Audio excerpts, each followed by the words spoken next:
Welcome to stage 2 of the tour of Oman. Just by the sea of Oman, indeed, just by the coast, and a little bit inland today. The start, Fanja in Bidbid, yes, destination Al Bustan on the coastline. Yes, passing by many oases, as you can see along the way. Fortified settlements there have been. There's been a lot of fighting over land and rights and water in particular over the years. Today, it's about the battle on the road. 146 kilometres in total. Check that out for an oasis. Amazing. Lots of underground aquifers here, the water collecting off the hills and, yes, supplying the greenery, supplying the excitement today, the likes of Cadell Evans. And as you can see, a nice and relaxed atmosphere. Temperatures around about 30 Celsius, which is a very pleasant Central European summer. Bradley Wiggins, yes, will be dressed properly before the off. Just smarting a little bit, I think, after getting over a minute, or losing over a minute in the opening stage of this tour. And Cottador, always looking slightly bashful when the cameras are around. Anything but for that man wearing the combativity jersey. Yes, Robbie Traxel yesterday was an absolute powerhouse. No doubt about one of the favourites starting off today has to be Peter Sagan. He did win tomorrow's stage, which is far more lumpy last year. But there's a real profile to today as well, particularly towards the end. Bit of a kick, a couple of climbs to be dealt with, 2 intermediate sprints as well along the way, and the rollout. Very, very pleasant conditions. The wind not really high at all, and as yesterday, unexpected to play a part. Or not expected to. Just look at the fronds of the palms here, absolutely dead still in the wind. Time then to roll out for a day's racing. A lot of the riders saying it could be a more pleasant start to the year. And although it's only the 4th Tour of Oman, yes, very much set, I think, in the calendar as far as mines are concerned. Much more predictable in terms of the weather as well. And time for the great and the good to just test how much their winter rest up, or indeed their winter preparations, have indeed paid dividends or not. What is the deficit? Big question for a lot of riders here. Tom Bonan is back from surgery on his elbow. We mentioned it yesterday. Looking extremely good. And indeed in stage 1, he got close in 5th place. Marcel Kittel in the red leader's jersey towards the front. And already Bardiani Valvole deciding to test everyone, dragging a teammate with him by the looks of things. And indeed 5 or 6 riders just breaking off the nose here.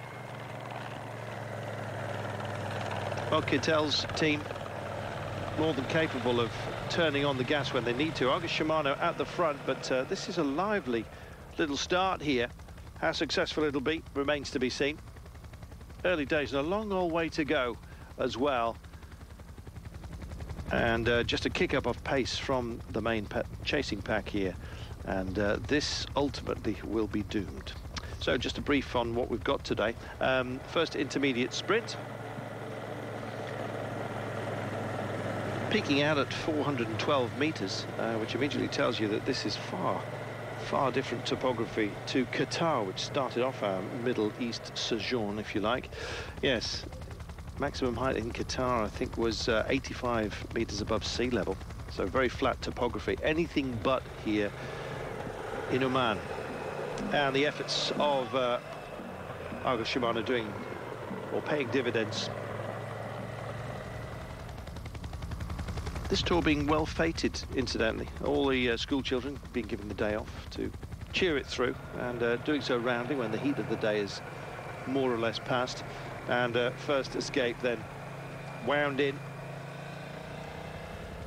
all together, but at speed and really strung out on some of this rising and falling terrain here. First intermediate sprint, incidentally, as we have another hit and hoper out front, is on a testy little rise. And as if by magic, he hasn't got the combativity jersey for nothing. The white, red and green sort of polka dots on it. We have Bobby Traxel, and this time he's dragged along with him Tomohiro Kinoshita, another from the Japanese national team. So the pair of them stretching their legs here, and doesn't look like anyone's minded to wind them back in here. August Shimano not pacing up, and I think they may well let these guys go, especially as Traxel likely to carry a little bit of fatigue after his efforts yesterday. He's got that jersey though, and maybe that's what he's aiming for here. Another ally from the Japanese national team along with him. Uchima yesterday, Kinoshita today.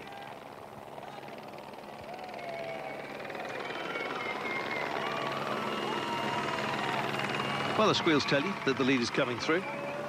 Kittel, who did a super job yesterday, had a mixed season last year, but certainly delivered on the sprint line. And indeed, there he is, wearing number 71 and the red leader's jersey, dead centre of your screen. Alberto Contador just drifting in from the left-hand side of your picture there. Spinning up nicely. Never carries any excess baggage. Contador. Traxel, you feel, may have a bit of baggage here in Kinoshita.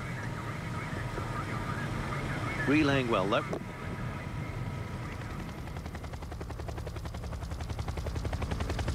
And absolutely no hurry at all from those behind. And so, as we approach the first sprint, the gap 5 minutes and 40 back to the chasers here. That's quite a margin. And just rolling through, and it is Bobby Traxel that takes it.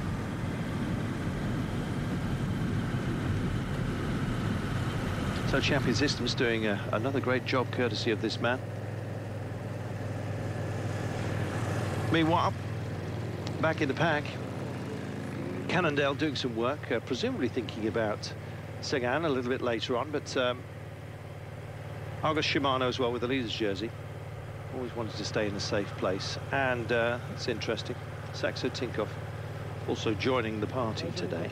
Not really as focused as it possibly should be if Contador is going to shine, but we'll see towards the end what he's got.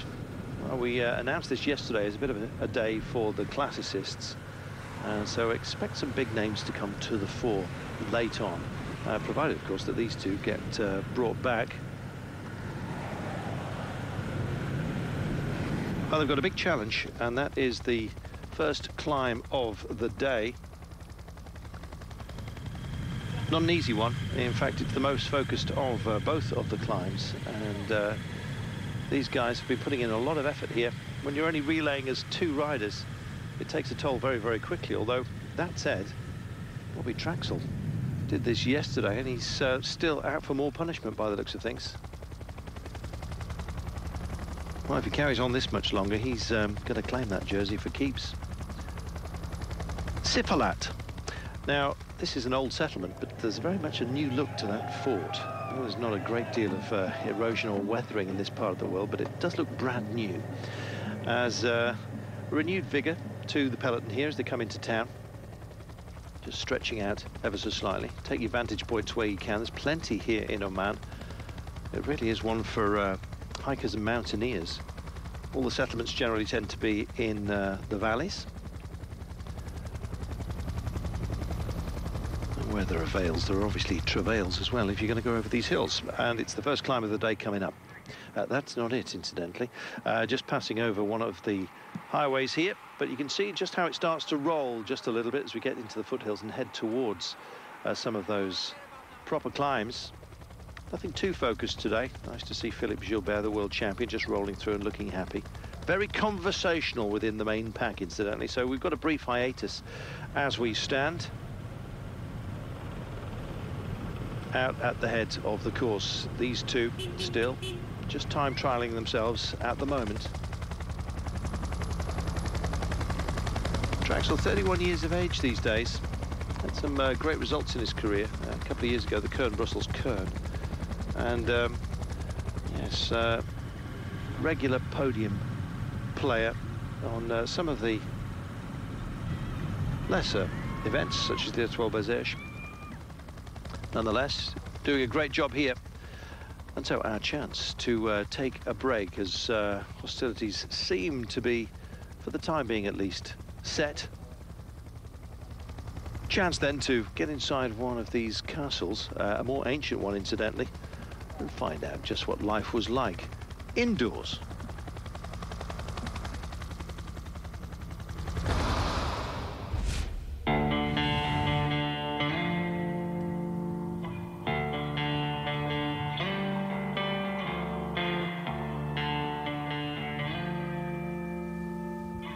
We are here in Jibrin Castle, which is built by Imam Bil'Arab bin Sultan al-Ya'rabi.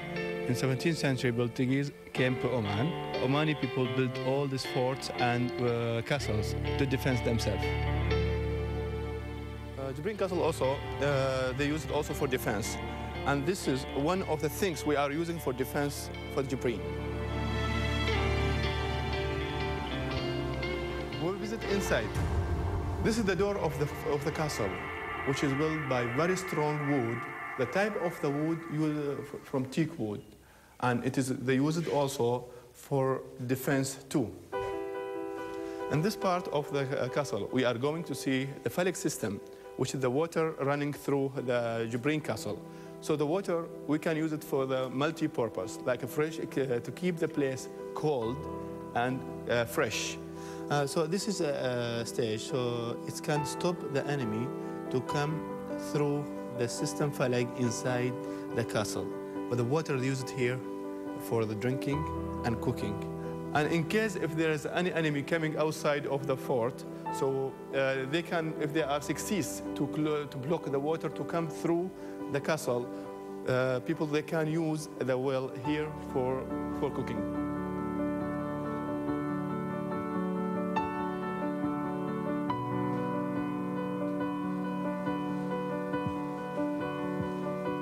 In front of the doors, we are going to see the second technique for defense, to throw the hot juice of date to the enemy to burn them.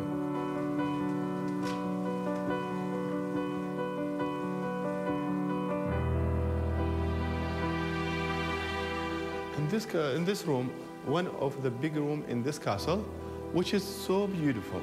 It have one of Omani article or treasure of Omani, old Omani treasure. This is one of the technique to defense and for the castle. So we are watching the enemy from here, and we can feel the enemy by the hot juice date.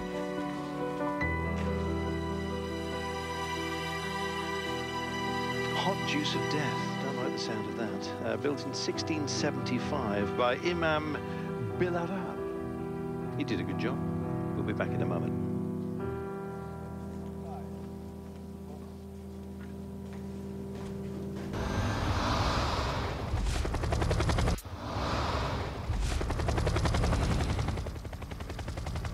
Welcome back. Well, some of these lumps are turning out to be a real test, and that climb that we were mentioning to you just a little bit earlier on today, taking a bit of a toll when it came to Bobby Traxel and Kinoshita, enjoying a 1 minute and 15 advantage at this point, but that climb looming.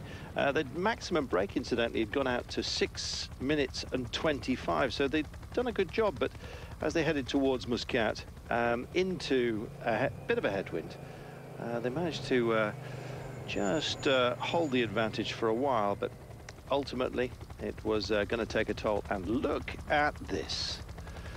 Goodness me, that is a real effort. And after his efforts yesterday, Bobby Traxel was the first of these pair just to start to fade, I'm afraid to tell you. And yes, the main bunch starting to think about the remainder of the day, and they were not holding back at all.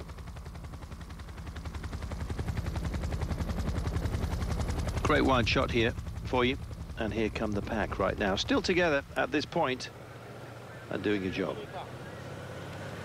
Kinoshita then deciding that this day, at least for now, is not over for him. Bobby Traxel, after his efforts yesterday, just edging back into the main pack. But Kinoshita also looking doomed on the day, but a good effort by him. So sort yourselves out time as far as the pack are concerned. All bunched and may well carry over the top here. Somebody surely is going to have some ambition to go for it. And it's Paul Voss from Netap Endura that decides to stretch his legs. It's a bit of a cyclocrosser, this boy. Fifth in the Paris Bourges last year, and more than capable of doing a job. And look at that, proper bridge. Still with fresher legs of well, the two compared to Kinoshita, obviously. And a little bit of broken highway here, nothing too serious. They've repaired the edges just for this event to come back through. So no testy gravel or lumpy stuff to be dealt with. And Voss with another kick here. Well, Bradley Wiggins may well have got bruised in stage one, and he's just trying to stretch out his climbing legs here. And up front, Sky, both he and Peter Kenner, incidentally, getting themselves into position. Peter Kenner, another great son of the Isle of Man, 23 years of age. Himrea climb then, dealt with. And Voss taking that one. And a swift descent, as you can see. And it was indeed Peter Kenner and Bradley Wiggins that rolled through after Voss. So second intermediate sprint to come up. The sprints only carrying bonifications, don't forget. Bonus seconds, 3, 2 and 1 for those across the line. And for those thinking the long game in this 6-stage tour of Oman, possibly a big benefit to pick it up. Just look at this. It's a real roller coaster of a road, this. Reminds me of parts of Derbyshire. Obviously very different in terms of temperature, but absolutely beautiful road. A real pleasure to see the riders sailing through this. Sort of thing you'd enjoy on a Sunday afternoon. Fabulous. Especially if the weather's like this. So bunching up front and starting to just show their intentions today, perhaps. Radio Shack thinking about Cancellara. He's been off colour last couple of weeks. Getting back on form, I'll be bound, but hasn't shone too brightly just yet. We'll see.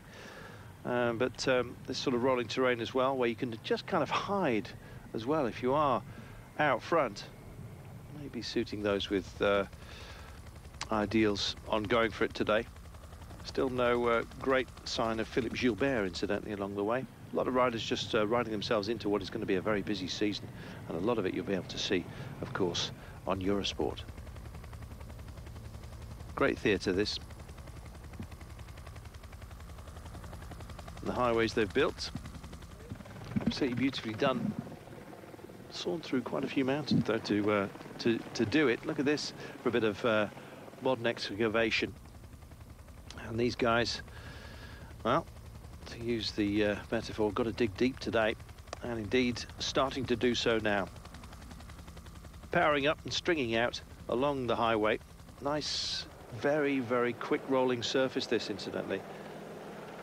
No need to have an over-grippy road, which we're used to in Northern Europe, a loud road indeed, which offers you a bit more grip when it's wet. Well, we don't have those kind of days here, and the surface is a quick one. 10 to go then. And the pace on the rise. Second sprint to be rolled through at 135.5 kilometers, and then the last climb of the day up Al Jissa before heading to our destination of Al Bustan on the coast. And Di Corrado decides to kick off here. Tempting anyone? Absolutely. Nocentini decides to join him, and it draws some others here. Contador never one to hang about, especially when the opportunity tests him or offers itself. Is he behind his teammate? We'll see.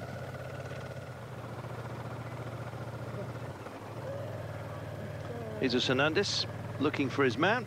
Need any help? Look at that. Well, doing a cheeky one on the right-hand side of the road. Good work. Well animated by Hernandez. What can Contador do here?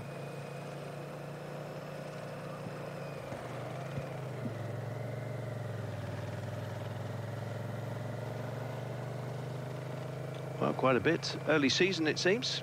Good stretch for him. Always good to see not only individual efforts here, but how teams are just starting to bed into working collectively as well. And this is a good push here.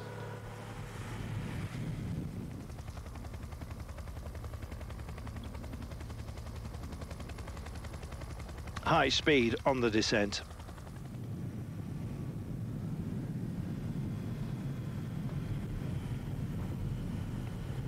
Contador and Nocentini taking a lazy right-hander here, but at pace. Giving it a go at the front.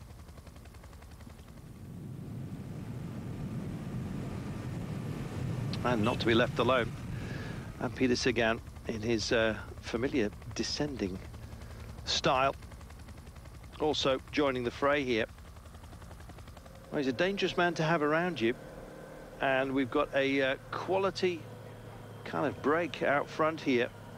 In fact, it is that. You can see some gaps, and it's all starting to fracture up just behind them here.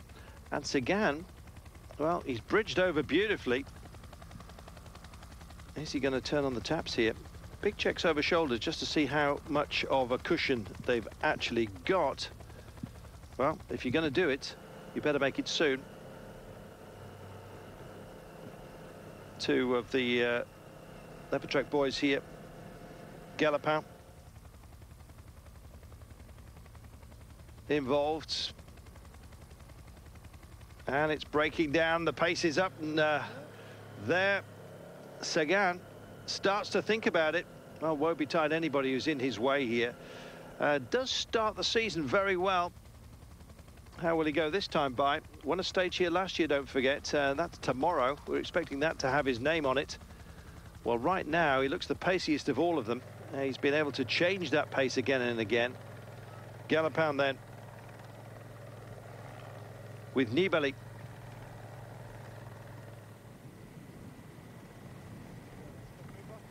There's Bradley Wiggins. Had a go earlier on today in that climb of Al Hamraya. And that's Martin Elmiger as well. Good trio, this. And in fact, they've managed to pull themselves away from Sagan. But look at that, he's suddenly on a charge here of distance. This is Rocket Man in action. I don't know whether he was looking for the motorcycle. I don't think he needs that kind of help. But here we go. This trio up front are about to be joined. And here he is. And Sagan, is he going to sail by? Yes, exactly, that's what he does. Super work. Well, doing it on this uphill section as well. Sagan showing his strength. Well, it's brought him so many plaudits, and that was amazing. Well, he retrieved that gap on that trio from some distance and just sailed by them, and there is no catching this man now. This is a definitive gap with 500 meters to go, and Sagan is going to take this. Goodness me. Well, Nibali, Elmiger and Galopin are going to have to fight over the spoils here. But it's only going to be for second place. Look at that. What's he saying? I like dancing with big people? No, that's my shirt, and I love it. The big thumbs up. And just behind, Galopin, Elmiger, Nibali. That's how they come across the line. Stuybar next up. Goodness me, it was quick across the line. Chris Froome, Bandiera, I think. And I think Impey also getting in the top 10 there. We'll get confirmation of that in just a few moments' time. Peter Sagan opens his account, and in so doing, incidentally, takes the leader's jersey. That was impressive. He had a 5-second gap on Tony Galopin, Martin Elmiger, and Vincenzo Nibali as he crossed the line. Confirmation, Chris Froome finishing in 6th place there, just behind Zdeněk Stuybar. Sorry I failed to mention him. There's our winner. What's he got to say? Yeah, I'm very glad, very happy for this day because it's first win, and now I know it's I am in maybe my condition is grow up, and now I am a little bit easy. Or I think he means stress-free, pressure off with an opening season victory.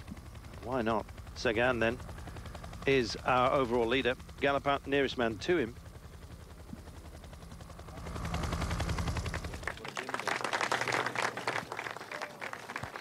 And courtesy of his efforts yesterday and today, Marcel Kittel stays or keeps a jersey. It happens to be the points classification. 1 point clear of Peter Sagan. And, well, we know tomorrow's stage suits Sagan very well indeed. He won it last year. Goodness me. How will he go? Oh, and Bobby Traxel gets the combativity jersey yet again with that sort of, hi mum, I've got a jersey look on his face. Fantastic. We'll see if he manages to do it again tomorrow. Hope you can join us once more. I'm Carlton Kirby. We look forward to stage 3 of the Tour of Oman. And we'll leave you with a little bit of relaxation indoors once again. See you tomorrow.